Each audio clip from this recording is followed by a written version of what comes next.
स्वागत है आप सभी का मेरी YouTube channel Smita Hindi classes में। आज हम पढ़ने वाले हैं Bangalore university BCA BSc second semester का फर्स्ट लेसन कबीर की दोहावली, जो कि पुस्तक है काव्य मंजरी से। कबीर दास का संक्षिप्त जीवन परिचय जानते हैं। कबीर दास एक महान भारतीय संत, कवि और समाज सुधारक थे। उनका जन्म काशी के पास लहरतारा नामक स्थान पर सन 1398 ईसा पूर्व में हुआ था।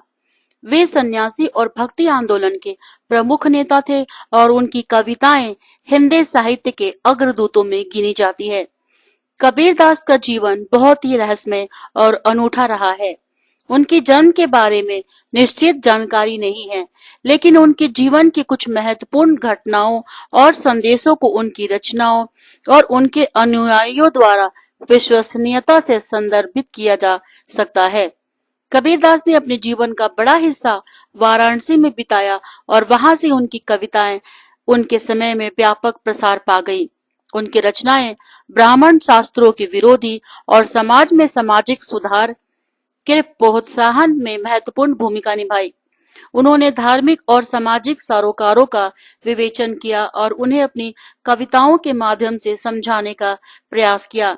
कबीरदास के ग्रंथों में उनके विचार, भक्ति और संवेदों की गहराई है। उनकी कविताएं अद्वितीय है और उन्होंने जातिवाद, धर्मांतरण और समाज में असमानता के खिलाफ अपनी आवाज उठाई। उनके द्वारा प्रचारित नीति, नियम और धर्म के प्रति उनकी विशेष भक्ति ने उन्हें एक महान संत और कवि के रूप में माना जाता है। कबीरदास की कविताओं में सरलता, संवेदनशीलता और गहराई होती है। उनकी भक्ति रस के गीत दोहों और पदों में उन्होंने धर्म और मानवता के महत्वपूर्ण सिद्धांतों को सरलता से प्रस्तुत किया। उनका योगदान हिंदी साहित्य के विकास में अत्यधिक महत्वपूर्ण रहा है और उनकी रचनाएं आज भी हमें धार्मिक और सामाजिक संवेदनाओं से प्रेरित करती है। पहला दोहा। अजय पुरुष एक पेड़ है, निर्जन बाकी डार, तिर देवा शाखा भय, पात भया संसार। कबीरदास इन पंक्तियों में कहते हैं कि परम ब्रह्म एक पेड़ है, तो अमूर्त ब्रह्म उस पेड़ की डाली, तीन देव ब्रह्मा, विष्णु, महेश, ये सब उन्हीं पर ब्रह्म की शाखाएं हैं। संसार उस पेड़ के पत्ते हैं। विशेषता है कि कबीरदास परमात्मा, त्रिदेव और संसार को एक उदाहरण के द्वारा स्पष्ट करते हैं। अर्थात भगवान जो है वो एक ही होते हैं और जो अलग अलग रूप है उन्हीं के अलग अलग क्या बोलते हैं, उनके अलग अलग अवतार हैं। सेकंड है, सगुण की सेवा करो, निर्गुण का करो ज्ञान, निर्गुण सगुण के परे, तह हमारा ध्यान। कबीरदास कहते हैं कि तुम सगुण ब्रह्म की आराधना करो और निर्गुण ब्रह्म का ज्ञान प्राप्त करो, किंतु मैं निर्गुण और सगुण के परे रहने वाले ब्रह्म का ध्यान करता हूँ। विशेषता है कि कबीरदास निर्गुण भक्ति शाखा के कवि हैं, इसीलिए वो सगुणोपासना को छोड़कर निर्गुणोपासना की सलाह करने का सलाह देते हैं। थर्ड है, तेरा साईं तुझ में ज्यों पहुपन में बास, कस्तूरी का मृग ज्यों फिर ढूंढे घास। कबीरदास जी कहते हैं कि फूलों में फैली सुगंधी की तरह तेरा प्रभु तेरे हृदय में भी है, मगर फिर भी तू, यानी कि मनुष्य से कह रहे हैं कबीरदास, तू कस्तूरी मृग की तरह इधर उधर फिर कर घास को सूंघते रहता है। अर्थात नादान मनुष्य नहीं जान पाता कि उसके हृदय में ही उनके प्रभु का वास है। विशेषता इसमें भगवान को खोजते हुए इधर उधर भटकना व्यर्थ बताया गया है, क्योंकि प्रत्येक शरीर में तो भगवान का वास होता है। फोर्थ, प्रियतम को पतियां लिखूं, जो कहूं होए विदेश, तन में मन में नैन में, ताको कहां संदेश। कबीरदास का कहना है कि जीवात्मा कहती है कि यदि मेरे प्रियतम ईश्वर कहीं विदेश में हो तो पत्र लिखा जा सकता है, परंतु जो प्रियतम मेरे शरीर में, मेरे मन में, मेरे नेत्रों में ही बसा है, भला उसे संदेश कैसे भेजूं? ईश्वर मुझ में होने के कारण मेरे बारे में सब जानते हैं, फिर उन्हें क्या संदेश भेजूं? विशेषता है कि हृदय में स्थित परमात्मा को संदेश नहीं भेजा जा सकता। इसमें बताया गया है कि हृदय में स्थित परमात्मा को संदेश नहीं भेजा जा सकता। पांचवा दोहा, जैसो माया मन मयो तैसो नाम रमाए, तारा मंडल बेध के तब अमरापुर जाए। कबीरदास जी कहते हैं कि जिस प्रकार तेरा मन माया में लगा हुआ है ना, तू उसी तरह उसी दिशा में मुड़कर उसी ब्रह्म की ओर लग जा। उस ओर मन की गति होने पर तू नक्षत्र मंडल को भेद कर सीधी स्वर्ग को प्राप्त होगा। विशेषता, इसमें स्वर्ग को प्राप्त करने का उपाय बताया गया है। 6, नाम रतन धन पाई के गांठी बांध न खोल, नाही पन नाही परखू, नाही गाहक नहीं मोल। कबीरदास जी कहते हैं कि नाम रूपी धन पाकर उसे गांठ में बांध लो, उस गांठ को खोलो मत, क्योंकि न हाट है न जोहरी है उसे खरीदने वाला, और न ही उसका कोई मूल्य देने वाला है। विशेषता है कि प्रभु के नाम के महत्व को इसमें बताया गया है। 7वां दोहा, जो तिल माही तेल है जो चकमक में आगी, तेरा साईं तुझ में जागी सके तो जागी। कबीरदास कहते हैं कि जिस प्रकार तिल में तेल रहता है ना, चकमक पत्थर में ही अग्नि है, उसी प्रकार तेरा भगवान तेरे हृदय में ही रहता है। तू जाग सके तो जाग, उठ जा, अर्थात तू इस विषय को जानकर उसके लिए इधर उधर ढूंढना छोड़ दे, क्योंकि प्रभु तुम्हारे अंदर ही है। विशेषता बताया गया है कि भगवान मनुष्य के हृदय में ही रहता है। 8वां, साई इतना दीजिए जामे कुटुंब समाए, मैं भी भूखा ना रहूं साधु ना भूखा जाए। कबीरदास भगवान से प्रार्थना करते हैं कि हे भगवान, मुझे इतना अधिक धन दीजिए, बस इतना ही कि जिससे मेरे कुटुंब का मतलब मेरे परिवार का मेरे दरवाजे पे आने वाले लोग भूखे ना रहे, और मेरे दरवाजे पे आए तो कोई उसे भूखा ना जाना पड़े, किसी साधु सज्जन को हम अपने दरवाजे से भूखे ना लौटा पाए।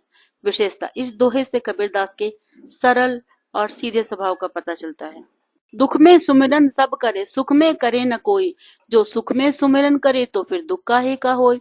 कबीरदास कहते हैं कि दुख में सब लोग भगवान का नाम लेते हैं, भगवान भगवान करते हैं, पर जब सुख होता है उनके पास तो सुख में भगवान का एक बार भी नाम नहीं लेते। जबकि अगर आप सुख में भी भगवान का नाम लो तो फिर दुख आएगा ही नहीं। विशेषता है कि कबीरदास सलाह देते हैं कि सुख में भगवान का स्मरण करना चाहिए। 10वां है, माला फेरत जुग भया फिरा न मन का फेर, कर का मन का डारी के मन का फेर। कबीरदास जी कहते हैं कि तुम्हारा माला फेरते फेरते युग चला गया है, परंतु तुम्हारा ध्यान माला पर भगवान पर है ही नहीं। मन तुम्हारा जो है चक्कर लगाना बंद ही नहीं कर रहा है, संसारिकता में फंसे हुए हो। इसीलिए तू हाथ के मनके को यानी कि मोती को हाथ को झूठ मूठ का क्यों फिरा रहे हो। दिखावे के लिए तुम्हारे हाथ में माला है और तुम उससे फेर कर क्या हासिल करोगे, कुछ भी नहीं, अर्थात एकाग्रचित नहीं हो सकते हो। तो एकाग्रचित भगवान की तरफ अपना ध्यान लगाना है। विशेषता है कि इस दोहे में बाह्याडंबर का खंडन किया गया है, मतलब दिखावा करने की जरूरत नहीं है। भगवान को सच्चे हृदय से पुकारो, उनका नाम स्मरण करो। एक अंकीय प्रश्न उत्तर, कबीरदास ने परमात्मा को किससे तुलना की? एक वृक्ष से। त्रिदेव को किससे संबोधित किया है? शाखाओं से। कबीरदास किस भक्ति शाखा के कवि हैं? निर्गुण भक्ति के। सगुण भक्ति की आराधना क्यों करनी चाहिए? क्योंकि यह आत्मा को शुद्ध करता है। मृग किसकी खोज में भटकता है? कस्तूरी की। ईश्वर कहाँ स्थित है? प्रत्येक व्यक्ति के हृदय में। ईश्वर को संदेश भेजना क्यों व्यर्थ है? क्योंकि वो हमारे मन में बसते हैं। स्वर्ग प्राप्त करने के लिए क्या करना चाहिए? मन को ब्रह्म की ओर लगाना चाहिए। नाम रूपी रत्न को क्या करना चाहिए? गांठ में बांध कर रख लेना चाहिए। नाम रूपी रत्न को क्यों नहीं बेचा जा सकता? क्योंकि इसका कोई ग्राहक नहीं है जो मूल्य लगा के दे। तिल में क्या छिपा होता है? तेल। चकमक में क्या होता है? आग। ईश्वर को खोजने के लिए क्या करना चाहिए? आत्मज्ञान प्राप्त करना चाहिए। कबीरदास ईश्वर से क्या मांगते हैं? केवल उतना जिससे उनका परिवार और अतिथि भूखे ना रहे। लोग ईश्वर को कब याद करते हैं? दुख में। सुख में ईश्वर को याद करने से क्या लाभ होगा? दुख नहीं आएगा। माला फेरने से क्या प्राप्त नहीं होता? मन की शांति। सच्ची भक्ति किसे कहा गया? मन से ईश्वर को याद करना। दिखावे की भक्ति का परिणाम क्या होता है? आत्मज्ञान नहीं मिलता। कबीरदास के दोहे हमें क्या सिखाते हैं? सच्ची भक्ति और आत्मज्ञान का महत्व। टिप्पणी लेखन, कबीरदास के दोहों में आध्यात्मिकता और जीवन दर्शन। कबीरदास के दोहे गहरी आध्यात्मिकता और व्यवहारिक जीवन दर्शन को सरल एवं प्रभावी रूप में प्रस्तुत करते हैं। उनके दोहों में ईश्वर, भक्ति, माया, आत्मज्ञान और सांसारिक व्यवहार की गहरी समझ देखने को मिलती है। वे निर्गुण भक्ति के समर्थक थे और सच्चे ज्ञान को अधिक महत्व देते थे। कबीरदास ने उदाहरणों के माध्यम से बताया है कि परमात्मा हर व्यक्ति के हृदय में विद्यमान है, इसीलिए उसे बाहर खोजने की आवश्यकता नहीं है। उन्होंने यह भी समझाया कि माला फेरने या बाहरी आडंबरों से कुछ प्राप्त नहीं होता, बल्कि मन को सच्ची भक्ति और आत्मज्ञान की ओर मोड़ना आवश्यक है। सुख और दुख दोनों में ईश्वर का स्मरण करने की सीख देकर वे एक संतुलित जीवन जीने का संदेश देते हैं। उनके दोहों में न केवल आध्यात्मिक ज्ञान है, बल्कि वे सामाजिक चेतना को भी उजागर करते हैं। उन्होंने यह सिखाया कि केवल उतना ही धन चाहिए जिससे स्वयं का और दूसरों का भला हो। इस प्रकार कबीरदास का काव्य मानव जीवन के लिए एक दिशा सूचक की तरह कार्य करता है, जो भक्ति, ज्ञान और संतुलन जीवन का मार्ग दिखाता है। टिप्पणी लिखें। विषय है कबीर के दोहों में भक्ति और जीवन का सत्य। कबीर के दोहे हमें भक्ति, सदाचार और जीवन के वास्तविक मूल्यों का ज्ञान कराते हैं। उनके विचार सरल होते हुए भी गहरे अर्थ लिए हुए हैं। वे हमें सिखाते हैं कि सच्ची भक्ति केवल बाहरी आडंबर से नहीं, बल्कि हृदय की शुद्धता और सच्चे समर्पण से प्राप्त होती है। उन्होंने निंदा को भी आत्म सुधार का साधन बताया, जहां निंदा को अपने पास रखने की सलाह दी गई है। कर्मों के सिद्धांत पर जोर देते हुए वे स्पष्ट करते हैं कि अच्छे या बुरे कर्मों का फल व्यक्ति को अवश्य मिलता है। उनका बबूल का पेड़ वाला दोहा इस सत्य को बहुत प्रभावी ढंग से व्यक्त करता है। कबीर भक्ति को सहज मानते हैं और तीर्थ यात्राओं या बाहरी धार्मिक क्रियाओं को मोक्ष का साधन नहीं मानते। वे स्पष्ट कहते हैं कि बिना हरि भक्ति और सत्संगति के मुक्ति प्राप्त नहीं हो सकती। इसी तरह उनकी कस्तूरी मृग वाला दोहा यह दर्शाता है कि मनुष्य ईश्वर को बाहर खोजता रहता है, जबकि वे हमारे हृदय में ही निवास करते हैं। कबीर का दर्शन प्रेम, भक्ति और आत्मज्ञान से ओतप्रोत है। उनकी वाणी आज भी उतनी ही प्रासंगिक है जितनी उनके साथ में थी। उनके दोहे हमें सत्य की राह दिखाने के साथ साथ आत्मनिरीक्षण करने की प्रेरणा भी देते हैं। इस तरह से छात्रों, काव्य मंजरी पाठ पुस्तक बीएससी का पहला लेसन कबीरदास के दोहे यहीं पर समाप्त होता है। उम्मीद करती हूँ कि ये वीडियो आपको पसंद आया होगा, और अगर सचमुच पसंद आए तो सब्सक्राइब, लाइक, कमेंट और दोस्तों के साथ शेयर करना ना भूले। अगले वीडियो में फिर मिलते हैं। वीडियो देखने के लिए आपका बहुत बहुत धन्यवाद।